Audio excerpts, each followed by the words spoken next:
friends, if you're a real estate investor just like I am, I'm sure you know that the more capital you can attract to your projects, the faster you can get into your financial numbers, to your financial freedom, to the things that you're looking to achieve. You know, I've been an international real estate investor for over 25 years, and I remember how it was a hustle, and I hated raising capital. I was constantly a hustle for me. I only had at the time, I think, 3 really rich friends. And if I had 15 projects at a time, those 3 friends would get, maybe 200 calls from me getting updates that they couldn't care about. The one thing I discovered out of being a real estate investor is the more capital I can get into my projects, the faster I can hit that financial equilibrium, the financial freedom that I was looking for me and my family. Today, I'm going to give you a short presentation on alternative funding programs that are proven, that have been in existence for a long time, that I say banks don't want you to know. These are programs and services that banks primarily offer to their Fortune 30 clients. And today I want to walk you through some of my favorite ones. In full disclosure, the purpose of this video is strictly for entertainment and educational purposes. At no point am I going to be trying to sell you something. I don't have a seminar for you to go and sign up for. I don't have a real estate investor book for you to buy. At the end of this, I'm not going to be asking you to invest with me or something else. And most importantly, I also don't have any real estate projects for you to invest in. I'm just going to give you my experience on products and services that I've participated in or help other people participate in like that. Primarily, I'm going to be covering 3 specific areas. Custodian banking, that's one that a lot of real estate investors don't know much about. Banking products and services, specifically standby letters of credit, how they work and the benefits to you. For lack of a better word, I'm going to use the wrong word. This is a wrong word and I constantly use it. How to print money out of thin air. And the third area I'm going to cover is an area called private placement programs. So custodian banking, letters of credit, specifically standby letters of credit, and in private placement programs. So let's start with custodian banking. The word custodian means guardian, being a custody of something. A lot of banks around the world offer something called custodian services. This is primarily not a consumer product. So if you are a consumer of a bank, retail banking we call it, this is probably not something that you've heard much about. But if you're an established business and you have something called commercial bank account, if you within your financial institution you work with a commercial division, custodian services is something that you might be very interested in checking out at your bank. Pretty much you walk into a bank that offers, you either walk into your bank or a bank that offers custodian services. And you ask for, hey, can you tell me a little bit about the custodian service that you offer? And primarily what you are getting into a transaction with a banker is what's in it for you and what's in it for the bank for you to offer custodian services. And this is really specifically designed for a real estate investor to make it much, much, much, much easier for you to attract capital for your project. So let's imagine I'm a real estate investor. Let's just imagine I'm a real estate investor and I have $50 million. And let's say I love New York City. I don't know about other parts of the United States, Canada, or elsewhere around the world. I love New York City and I have $50 million that I want to invest in.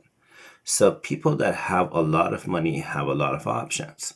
Let me say this one more time. People that have a lot of money have a lot of options. So if I have $50 million to invest in New York City and I'm interested in investing in real estate, you may have a relationship with me, but I probably have 10 other relationships with 10 of your competitors, and I may have access to 200 alternative options. People that are selling me cryptocurrency investments, people that are offering me other services or other investment opportunities, like that. So let's give me some options that would be interesting of custodian banking services versus non-custodian banking services. Now, remember, I've been in real estate and I've been an international real estate investor for 20 years. I've got lots of pitches for people saying invest money in this project with me. And at my earlier age in my career, I used to be the one pitching to high net worth individuals. Would you like to invest in a project with me? Let out. Typically, how it works, generally, this is not 100% of the time, but generally, frequently, most often, somebody who's looking for my capital will say, hey, Taimour, we are looking for $50 million and we want to build something or buy maybe a multi-residential property or something like that in New York City. And would you like to do a JV with us, a joint venture agreement with me? And now I have to give the money to the guy. And let's say we're buying a commercial building, as an example, let's say we're buying a commercial building and I'm not trusting the guy. I'm trusting the paperwork's right. I'm trusting the building, God forbid, is not going to fall down. I'm trusting the appraisal is right. Nobody forged your appraisal. Like, I'm really taking a lot of risk here by putting my money up as a real estate investor into your project. Okay? So typically now, generally speaking, people give me some kind of an equity position. Maybe they'll give me 50% equity, 80% equity. They'll negotiate. How much equity are you going to take for this project? In some cases, some people don't want equity. They don't want to give equity. They'll say, Taimour, if you're going to give me $50 million, I'll tell you what. When you put it in your bank, maybe you make 5% on it. If you put it in my project, I'll give you 15% on it. So it's a form of a loan. Okay? And let's say that's what most people do. If you come in with something called custodian services, I said, Taimour, I want to invest money in New York City.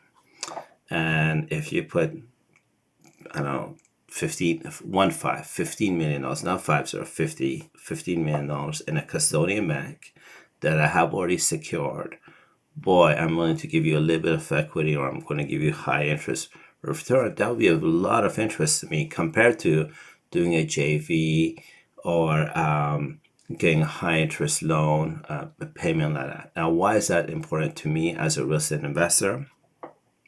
I can think about 10,000 reasons. But if you call me 2.5 years ago and I gave you $50 million, that's 50 or $10 million or $20 million, now all of a sudden COVID hits. And guess what? You went with my money of $50 million and you bought a commercial property, and now the building for 2 years is empty.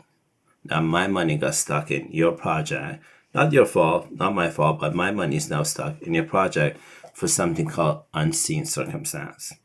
If you don't know how many millions and millions and millions of unseen circumstances show up, COVID, I think, is the most popular one. But trust me, there's a lot of unseen circumstances. If you like to see evidence of how many of them, just walk into your local courthouse where people do litigations, and you will very quickly find there's a lot of unseen circumstances that show up.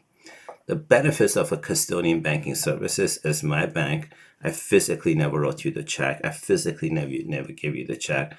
I deposit $10 or $15 million in a custodian bank that you set up.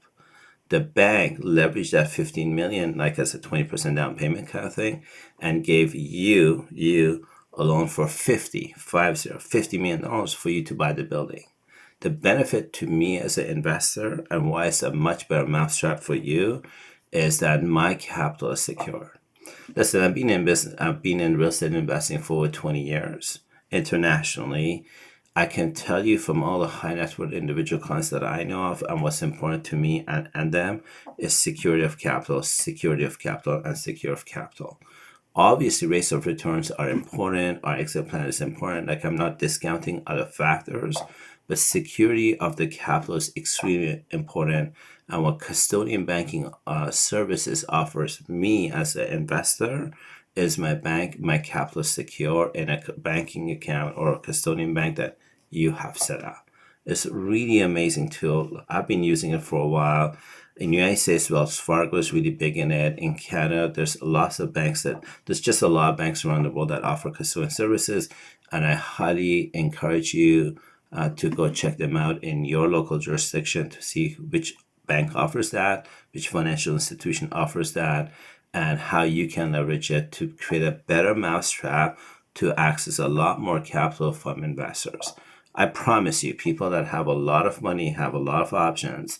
And if you can put a better mousetrap in front of them, a better offer in front of them, you will be able to attract a lot more money than your competitors can. And the more money you can attract to your projects, the faster you will hit your financial freedom or financial targets that you're looking to achieve. So The benefits. If I was the benefits to a bank, banks don't offer custodian services for free. They charge you a fee for setting up the custodian service. When you deposit, or when I as an investor deposit $15 million or $20 million or $10 million or $50 million into that custodian bank gets a line of credit from the central bank. Please fact check this. Financial institutions, banks primarily, get an uplift of minimum 10 times multiples when somebody deposits money into their account from the central bank. Not from you, not from me, from the central bank. So if I was going to deposit $10 million into a custodian bank that you told me to put in, that bank is going to get a $100 million credit from the central bank that they get to loan out with interest. So there's a lot of benefits for banks that offer custodian services to work with you to create that custodian service. So that's a benefit to you. The benefit to me as an investor is my capital is secure. I didn't put money in that commercial building that you wanted to buy. This is obviously before COVID. All of a sudden COVID hits. Or, maybe you thought this is a great location. You thought this is, whatever you thought this was going to be. I technically didn't give you the money. I put the money in the custodian bank. And so my money is secured for the duration of the deal that you, me, and the bank have come together and agreed on. And so that's something that's a massive benefit to investors, trust me. And then the benefits to you as the entrepreneur, as a real estate developer, as somebody who's trying to raise capital, is it's a lot cheaper to leverage custodian banking services with your investors compared to giving them equity. If I was going to buy a plaza in New York City that was going to generate $18 million a month, I'm just making this up, why would I want to give equity of that to investors? I would rather create a custodian service and get the investor to put money in a guaranteed form where their money is secure. And I may not want to give them 50% equity. Maybe I want to give them 5% equity because they're not taking a risk. They're not taking the risk. I'm the one carrying the risk. Or why would I want to give them 10, 20% interest when I can get away with giving them 5 because they're not taking the risk? So it's a lot cheaper for you when you can offer custodian services because if I was the investor, you're making a lot safer for me to participate with you. So that's some of the benefits of custodian services all in all. Now, one question, I guess, Taimour, why isn't all banks offering custodian services or promoting custodian services? The truth is, the factors are not every bank in the world offers custodian services. Not every bank in the world has the assets, the cash, the liquidity that's required to provide custodian services. So this is primarily a play or vehicle utility for commercial banks or for bigger banks. No-name banks is a limit with no assets or limited cash. It's hard for them to offer custodian services. That's one reason why all the banks don't promote custodian services. The second one, this is a big one on why banks don't promote custodian services to everybody, is do the math. Follow the money, and you come to your own conclusion. Banks make a lot of money when you want to buy a commercial building, residential building, or whatever it is you want to buy. I don't care. You put 20% down, the bank gives you 80% loan. When the bank gives you 80% loan, who owns the asset? Do you own the asset or does the bank own the asset? If the bank owns the asset, because remember, the loan is on the title of the property that you think you own, whose asset list goes up? Banks make a lot of money when they do residential commercial loans that's standard versus custodian banking services. They make like really 1,000% more because you're giving them 20% down. They're giving you 80% or they're loaning you for 80%, but let's say the bank is charging you 5% interest a year. I don't know, I'm just making this up. They make a lot of money on that 5% that they're loaning to you. But custodian banking, other people are putting up the deposit, the collateral like that. So financially, it's a lot more liquid, a lot more profitable for a bank to offer traditional lending services compared to custodian banking services. The fun reasons why banks don't offer this to everybody or don't market it, don't push it, is that you have to be somewhat financial savvy, somewhat financial healthy. You have to be a business that is successful, that has a financial capacity to participate in custodian banking services. If you're a startup, as an example, you're going to a custodian bank and saying, I want to raise $1 billion so that I can compete with Facebook. Like, I probably wouldn't do that if I were you. Like if you're a startup kind of thing with no experience to compete with Facebook, like that. So like this is not a product or service that qualifies for everybody on the planet. So those are primarily the three big reasons why the banks don't promote or they don't want you to know about custodian services. One is they don't make as much money compared to traditional products and services. Traditional products and services, they make a lot more money, plus they have your land as collateral. Like, it's profitable. Second is that not all clients qualify, and not all banks provide banking, custodian services. And if your bank doesn't offer custodian services, why would they want you to know about it? Because now you're going to go shop around and deal with one of their competitors. That's a little bit about custodian services. Feel free to check it out, depending on the geography that you're in, like that, to see who's offering this. Now, if you want to get started with custodian services, the things that you must need to have. You definitely need to have a project that requires funding. Like, if you don't have a project to require funding, why would you go looking for custodian services? Then you need to look for a custodian bank that offers that service. You need to make sure you qualify. You need to have the legal structure set up on what's that for the bank, what's that for you, what's for the investor. Like, you need to do all that stuff for this to happen. And that's pretty much what you need to get ready with that. Now, people ask us the question, so Taimour, how does ALTFunds Global help out? We have some experience in doing this all day long for our clients. We have access to attorneys who do this for our clients, help our clients with custodian services. It's not something that we don't promote your bank, we don't promote their services. We just have some domain expertise in setting up, helping clients with custodian banking services. But the client needs to qualify for it. They need to identify a custodian bank that they'd like to work with. We can assist on some strategies and structures around that. That's our domain expertise in custodian services. The next one is one of my favorite ones. It's called standby letters of credit. Standby letters of credit have been in existence for over 60, 70 years. It's primarily a letter of credit. The banks have lots of banking instruments, medium-term notes, standby letters of credit, bank guarantees, and so on. SBLCs, which stands for standby letters of credit, is one of the most desirable banking instruments out there. One of the benefits to investors is that if you can get a standby letter of credit, the investor's money is blocked in their account. The investor is giving you the standby letter of credit where you're the beneficiary of the standby letter of credit. And then you can leverage the standby letter of credit to do a lot of really cool things with it. So, as an investor, what I love about standby letters of credit is that the money you're looking for is blocked in my bank, not in your bank. Let me say this one more time. As an investor, what I love about standby letters of credit is that the money is blocked in my bank, not in your bank. So all I do is, if you wanted, going back to the New York example of $50 million, I call my bank, I say, please block $50 million in my bank account and make you the beneficiary of the standby letter of credit.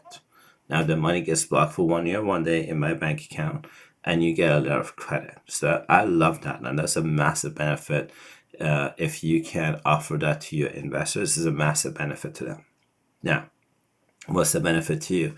If you take a standby letter of credit and go to your bank, especially European banks, and you leverage that as a deposit, as collateral, as a down payment, you, generally speaking, you get access to 4 times multiples. So somebody who gives you a standby letter of credit for $50 million means that you can go get a $200 million loan. It's a loan. It's a registered loan from a bank. That's a massive benefit for you. Please do some research on this. Please check this out. This is not a new concept. People do this all day long. And if all you need is $50 million, then what you do is you tell your investor, hey, I don't need you to block $50 million. I need to block $10 million or $15 million or $16 million, whatever it is. And then you can leverage that cash that SBLC to go to a bank and get a loan at 4 times multiples. That's awesome. And then you tell the investor, hey, look, if I perform, you have $50 million. I only blocked 15 or 20 million. If I perform, maybe you can give me more and more and more, block more and more of your money for me. So this way you and your investor win. Massive benefit. Another benefit to you is that you can do private placement programs. You can take the investor's money and say, hey, Mr. Investor, I want to do this $50 million project in New York City. You have $10 million in your bank. Can I block the money and put it, get a set amount of credit from it, and then put a set amount of credit in a private placement program? The private placement program will give you returns of whatever it gives you. Let's say 40% a week, 60% a week. Some platforms give, if it's over $100 million, they pay up to 147% a month, like that. So you can really leverage the amount of credit to your benefit to access a lot of capital for yourself and for your investor all day long. And it's really amazing. Now, the benefit to your bank is unfortunately they only get 1 to 2% of the face value of the instrument is what they charge. So they get some money out of it, but they're not charging enormous of money. It's usually 1 to 2% of the face value of the instrument is what the fees is, what the win is for your bank, if I can say that way. One question I get is, Taimour, why isn't all the banks pushing stamp letters of credit as a credit facility like that? In 2008, 2007, 2008, there was a housing crash in the United States, and everybody knows this because the banks were over leveraged in giving credits. And so companies that offer stamp letters of credit, they're really creating credit in the marketplace. And that was a kind of a slap in their face to cool down, shut up, like that, if I can say it that way. So a lot of the issuers of stamp letters of credit went into from aggressively marketing to, okay, now we cannot market this aggressively like that. So that's a big factor in why it's not advertised aggressively in the marketplace, kind of thing. The second is follow the money. If I was your bank, do I want to give you money and then charge you, let's say, I don't know, 5, 10, 20%. I don't know what banks charge. Let's say 5% a year or 8% a year on the money I'm loaning you. And I have access, I technically, because it's a loan, I own the $50 million asset that you have in New York City. I own it if I'm the bank. It's a lot more lucrative for a bank to offer you a commercial or loan or any kind of a loan instead of giving you a stamp letter of credit, because in a stamp letter of credit, the bank's only making 1 to 2% of the face value of the instrument. 1 to 2% as a one-time fee versus 5 or 8% every year that they could charge. Plus, they get to own they own that asset while you have it. Now, the other reason why a lot of banks also don't offer this is simply because they don't have the financial capacity to offer SBLCs. Stamp letters of credit are very, very, very popular, primarily in the top 30 banks in the world. But if you're like Bank 5009 and the No-Name Bank of Africa, you probably don't have the capacity to issue stamp letters of credit or monetize stamp letters of credit. So it's not something that all banks can do, and that's why not every bank promotes this kind of thing. And then the final part of it is you have to qualify for a stamp letter of credit. Like, you can be a client that has bad credit and you're in default on your house and be able to walk into a bank and get a $500 million stamp letter of credit. Like, it's just not done like that. So not everybody qualifies for stamp letters of credit like that. Now, if you want to move forward by getting a stamp letter of credit, you obviously need a project that that needs to get funded. Then you need to find a provider that you can trust, somebody who can demonstrate they have the financial capacity and have issued banking instruments before, specifically stamp letters of credit. You need to have some fees for legal fees. If I was going to issue a SBLC as my organization to you, I would want to charge you the 1 to 2% wiring fee up front, like that, just so my wiring fees are covered. So you need to have some kind of a cash up front ready for this. Now, one question people ask is, Taimour, what can your organization provide to me that I don't have or I can get? And getting standards of credit, unfortunately, this part of the market has a lot of fraud attached to it. It's just unfortunate. There's a lot of fake providers out there that will tell you, if you pay me $100,000, I'm going to give you $1 million amount of credit, and the guy takes you $100,000 and disappears. That's unfortunate, and that's a fact about this industry.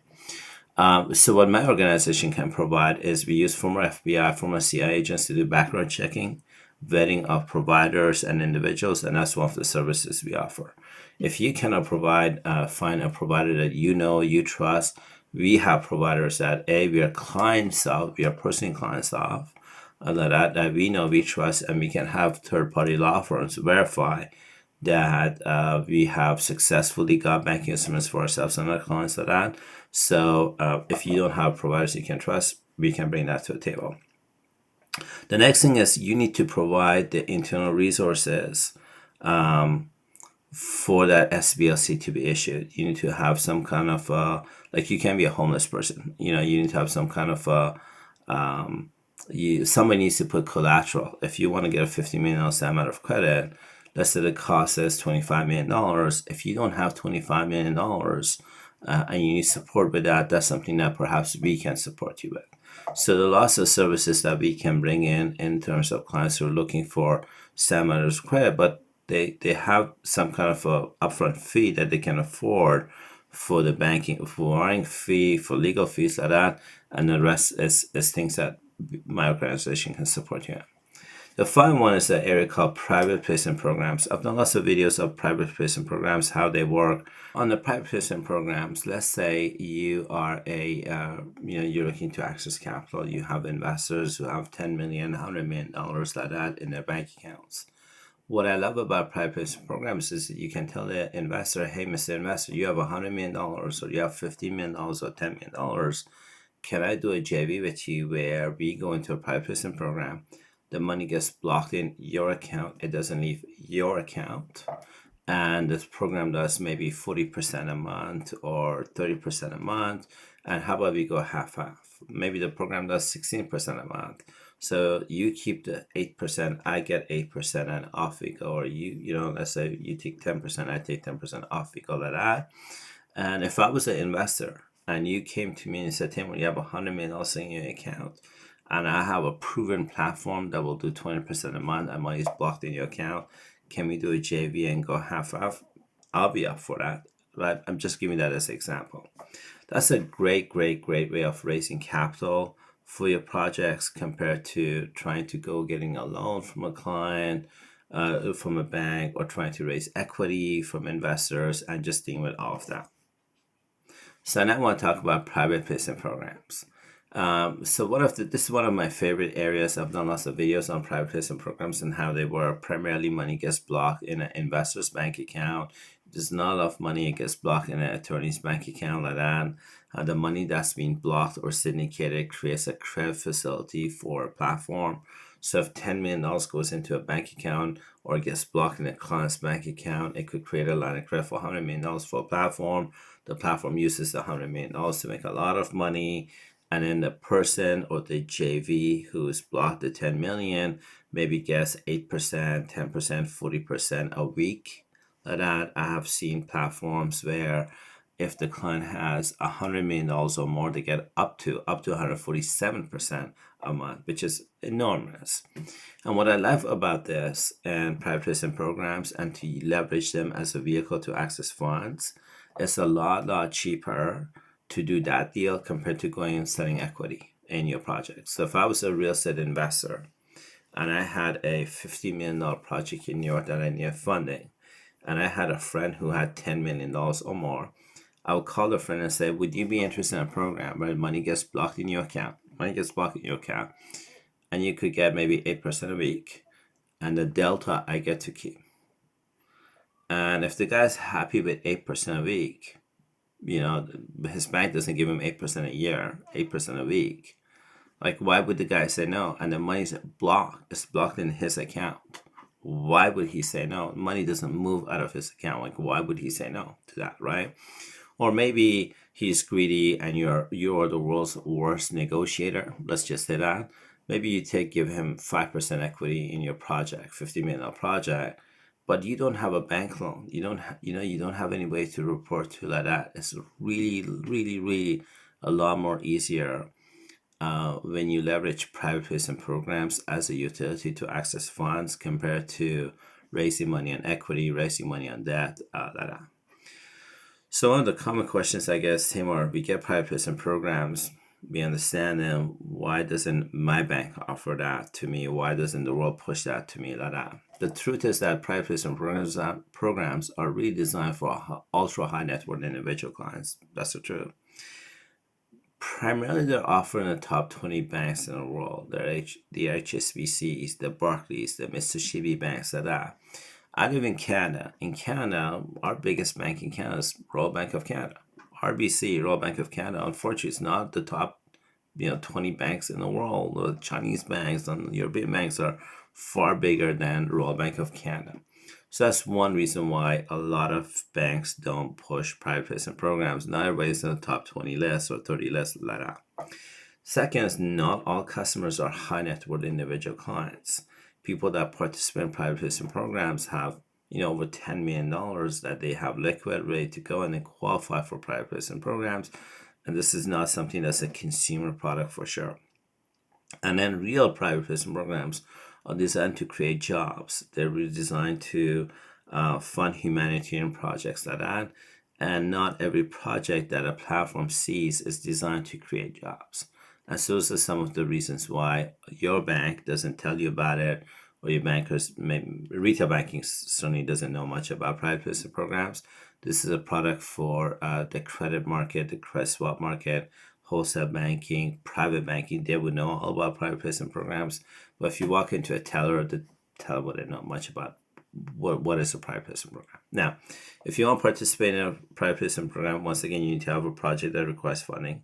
You need to have a platform that you've vetted, that qualifies, that works, that provides a return. Either you put up the money or investors are putting up the money. So you need investors that are ready, willing to go, like you need capital, liquid capital that's ready, willing to go. You need to have legal structures around it and so on. Frequently asked questions people ask is, Taimour, how does AFG, ALTFunds Global, support us in this area? Well, if you want to go in the private placement program and use it as a vehicle to access capital, I highly, highly, highly recommend having our former FBI, CIA agents vet out the platform to tell you who's real, who's not, who can perform, who cannot, like that. If you don't have a platform, we can definitely support you with platforms that we have relationships with for sure. I'm proud to say I'm part owner of a platform like that. And then there's a lot of programs, asset management programs you need to know about and how to protect your wealth from unknown risks like that we can support you with it, kind of thing, primarily because of our experience in this area. Having said that, I want to tell you a little bit about who our customers are not. So I want to tell you, ALTFunds Global, not everybody in the world is our customer. Not everybody in the world qualifies to be our customer. So I actually want to tell you who is not our customer. If you're a client that has no money and you don't have established line of credit, you're not a customer. It's really as simple as that. If you're a client who cannot get a loan or line of credit from your bank, you are not our customer. We cannot help you with that. If you're a startup, you don't have a proven track record, you need capital. Like, I appreciate the fact that you need capital. We're not your provider. We have nothing to offer startups with no experience and no capital. It's just not the market we serve.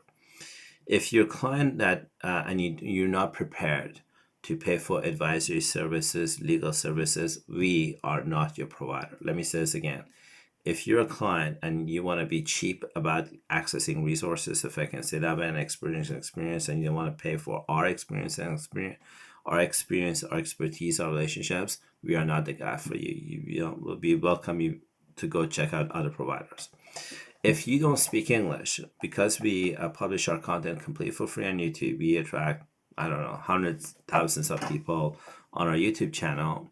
A lot of folks that reach out to us don't speak English. And the truth is, we don't speak Chinese, Mandarin, or Gujarati or other languages. We don't. So if you don't speak English and you're not prepared to hire a professional translator to be on a consultation call with us, we are not your we are not the best fit for you for sure. If you are looking to get funding in a country that's not friendly to the United States, we are not the provider for you. So if you're looking for funding because you've got a project in Russia, in North Korea, in Iran, like that, we're not the provider for you. We primarily work with U.S. friendly, countries, or provide funding to U.S. friendly countries for sure. Now, we serve one specific market, and the market we serve is successful businesses. Business has to be successful, has some kind of asset, cash, standards of credit, has some kind of asset that it needs to generate to access capital that banks are primarily offering their top 30 clients. That's our market. We're going after successful businesses, established. The business owner has cash and he's looking for multiples of 10 times, 30 times, whatever, so that he can grow his business or she can grow his business like that. That's the person that we're trying to attract. Our volumes, our banking relationships, our experience, expertise allows us to help our clients with the money that our clients get. They can fund projects, they can build their companies, they can buy auxiliary companies, startup companies, expand their business. Like there's so much that our clients do once they get the capital from working with us. So now I want to answer some frequently asked questions about this. One question, I guess, Taimour, how long does it take to set up a custodian banking service? And what are the fees? If you're an established business, you have a relationship with an established bank, you've got a commercial bank account, commercial relationship with a commercial banker in your bank, this would take 3 days to go walk into your bank, say, I'm looking for custodian services done. If you drive a Uber or taxi cab kind of thing, you've never raised $1 million or $5 million, and you want $1 billion line of credit so that you can compete with Facebook, how long does it take for you to set up custodian bank? Is probably never. You can work all your life and it'll never be done. And what are the fees? Well, all that depends on the geography you're in, the bank you're in, how desperate your bank is to get capital in. So really, I don't have a set fee of a charge. It costs you $50. It doesn't cost you $50. It costs you much more than that. But the fees vary, depends on geography you're in and what you plan to do with that custodian account. Next question, I guess, Taimour, how long does it take to get a stamp letter of credit? To get a stamp letter of credit, I like to take 7 to 10 banking days. If you're an established business owner, if you're new to this, I would say about 60 banking days is what it takes, because the issuer has to do a background check on you. Understands that you have a project, you require funding. What's a project like that? So I would say between 7 to 60 banking days is what it takes. What are the costs to get a stamp letter of credit? If you're getting a lease stamp letter of credit, it varies 7%, 11%, it can go up to 70%, depending on who the issuer is. What do you want the stamp letter of credit to do? It's like buying a car. Do you want the Ferrari that has AC and that's automatic parking? Or do you want a car that's used Ford from the 1990s that the door is broken? Like, what are you looking for? And depending on what you're looking for, the cost varies. But generally speaking, I would say for lease instrument, at 7%, 11% of the face value. If you're looking for purchase instrument, 50%, 60% from any of the top tier banks. Can I monetize it? Our organization can monetize it. We can help you get the issuer and help you get a monetizer if you need help with that for sure. Next question, I guess, if you want to participate in a private placement program, what are the minimums? It varies depending on the day of the time you are calling us. If you're going to a platform that we co-own a cryptocurrency platform, the minimum is $500,000. If you go into a private placement program that's not a crypto one, it's like real like fiat dollars and so on, the minimum you would need is $10 million to go into a real genuine PPP for sure. That's block funds, and the money gets blocked into your account. Now, these things all varies. The returns, I don't talk about returns in a public domain like that. It's called solicitation. And we score 4.8 out of 5 on Trustpilot. I have zero interest to breaking the law on SEC or OSC or any other things, so we don't talk about returns at all. I give some returns in my stories and examples. That would be an indication of what returns will be, but I don't talk about returns kind of thing. And then, can your organization help us get into block funds? The answer is absolutely yes. If you have over $10 million, we can take you to various platforms that is block funds and the money gets blocked in your account. Next question. If you want to do a background check on an instrument or private placement provider, what are the FBI CIA fees? So we use former FBI, former CIA agents to do background checks on platforms, individuals, and so on. The fees varies. It varies from if just a piece of paper you want somebody to check out if it's a real private placement SBLC or not, it'll cost you $5,000. But if it's a private placement program, and it's like $100 million platform like that, then it'll cost you at least $20,000 for us to do a background check on the platform. Why choose your organization versus your competitors? I love this question. Primarily, you choose us because of our experience, expertise, ability to execute, transparency. My name is Taimour Zaman from ALTFunds Global. I hope you find this helpful. If you are interested in working with us, please check out ALTFundsGlobal.com and book a consultation call. Thank you so much.